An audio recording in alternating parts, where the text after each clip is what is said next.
All right, so I'm finally back from my vacation to Portugal and London. Had a good rest, but let's come back to reality. Okay, for the past 15 to 16 days that I was away, a lot actually happened. The market basically fell so much that I think that today we have to talk about the whole entire thing. Okay, so of course, let's start with the CPI. I already gave out my expectation video. If you have not watched it, just go to my channel and check it out. Okay, so anyway, let's talk about CPI first. All right, in July, we actually had a pretty good CPI. Okay, we got 0% month over month, surprisingly good. But I said it before in my July summary video as well. Okay, that 0% is not going to be exactly the best thing moving forward, because let's be honest. Okay, if we do not see any sort of a negative movement going forward, aka having negative 0.2% or negative 0.34% happening in August and September, okay, all is basically lost. And that basically was what happened for the August CPI. Okay, August CPI came out 0.1% month over month increment. Okay, and of course, this is a thumbs up, but the whole entire result is actually a thumbs down. Okay, the reason why the entire market basically sold off about 4% through the entire index. Okay, we had one of the worst day the entire market had, okay, ever since 2020 of June. Okay, so that's pretty bad. Okay, and I'm gonna explain why. CPI, we were expecting CPI to be at negative 0.2, negative 0.3, or negative 0.4%. Okay, I said it before. I don't think that we are going to be getting a negative index. Okay, as much as oil prices are actually going down, there's still a lot of persisting inflation happening in food prices, in shelter prices, in airline prices, and such. Okay, all these are things that have to go up when you're talking about a reopening economy. Okay, it's true that we really have been seeing oil prices come back down. Okay, it's a good thing. Okay, I totally admit that to be the case. I think that prices going down from oil prices is definitely a good thing. However, we cannot discount on the fact that all the other factors that actually add up to this whole entire CPI is still undergoing persisting inflation. Okay, and that's one of the reasons why I said that chances are we're not going to be getting a negative inflation. Okay, I said it in my expectation video right before I left for Portugal. Okay, you can check out those videos all over at my channel. Of course, my last few recent videos were all about my portfolio dive. Okay, those are just basically videos that I backlogged because I'm going to be going overseas. I wanted to make sure that I still set up all those videos for upload before I go overseas. Okay, but anyway, that is CPI aside. Okay, now let's talk about the next bomb in the room, which is your FOMC meeting. Okay, I'm pretty sure we all know what happened with the FOMC meeting as well.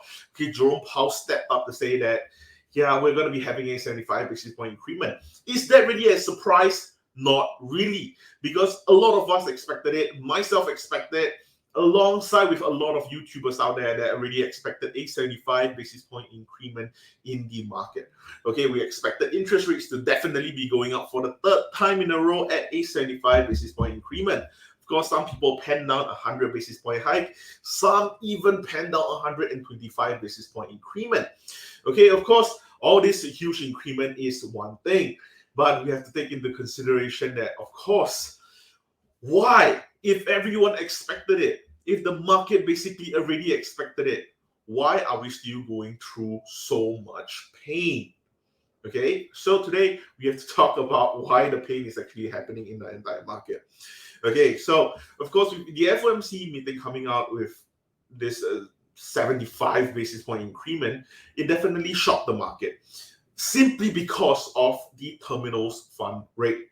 For people who are unaware of what the terminal fund rate is, basically is when the Federal Reserve is going to hit the maximum peak before they start to either pause on the rates or they start to reduce the interest rates. Those are the two possible things that they can do after they actually hit terminal's fund rate. Okay, so of course, terminal's fund rate sounds pretty fancy and all. we actually have an increment in our terminals fund rate. It means that right now our terminals fund rate, if I'm not mistaken, is at 4.75%. Right now, I think we're at 3.5%. Okay, and I think we're at 2.5%. It went to 3.5%. So, no, it went to 4%. So it simply means that we have about 150 basis point hike more to go in this year alone. Okay, so if in this year alone we have another 150 basis point increment and we are left with about 3 meetings, it means that one of the meetings is going to be another 75 basis point increment. That is a very, very high possibility, which is why for the upcoming CPI, we are going to be seeing huge expectation to see, we have to see a deflationary number. Because if we do not see a deflationary number, I can almost assure you a recession that even the White House can't deny is going to be happening. Okay, because if we continue to see such high inflationary number, it means that inflation is persisting even despite the fact that QT is working at its maximum level. Okay, and of course, QT, which is quantitative tightening, is already happening with all this restrictive policy. Okay, I would like to go through the whole entire Q&A, but I recorded this video and I realized that that's going to take up to like 40 minutes, and I think I'm going to lose all of you by then. So I'm going to skip all of that, and I'm going to tell you guys what are some of the important things that actually Jerome Powell said. So, of course, in the whole entire FOMC, Jerome Powell basically talked about how, we have to get to a more restrictive level before we actually start to have any sort of a pause or a slowdown in the interest rate hikes. Of course, he also thinks that right now the entire labor market is so strong that they have the capability and will continue to front load all these interest rate hikes while they are able to do so. And I completely agree with that. Okay, this has been my stance since day one, and I've been continuously explaining this to you guys. I feel that that is the best way forward. Okay, just front load as much as you can, and then just backpedal when you realize that something is wrong. Okay, you cannot get it right all the time. And the thing is, time is of the essence right now. If we don't get inflation down, no matter how well anchored this current inflation cycle is going to be, it is not going to stay. Okay, so we have to bring it down, and by bringing it down, we have to really strike the QT where it hurts. Okay, not playing with 25 and 50 basis point increment. That's not going to be affecting inflation at all. Okay, we're starting to see oil prices go down, which is a very, very good thing.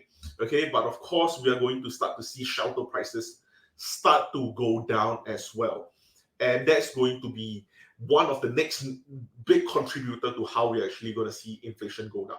Okay, house prices are probably going to be going down. However, there's going to be two different situations of why house prices will go down and why this is going to be a very, very complicated process.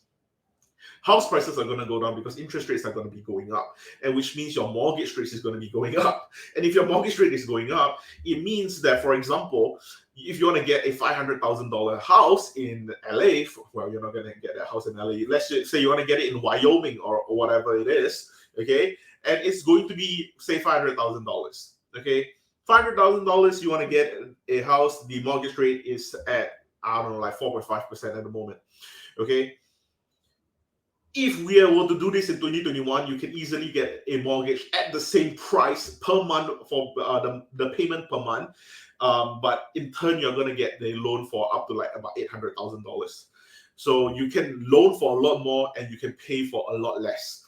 Okay, which is why the mortgage rate is going to dissuade a lot of people from actually buying houses. However, this is going to be a huge however, because the thing is that while we are dissuading people from buying houses, okay, those people need a place to stay, okay, and they are going to be renting, which means that the rent supply is going to be going down because the demand is going to be going up.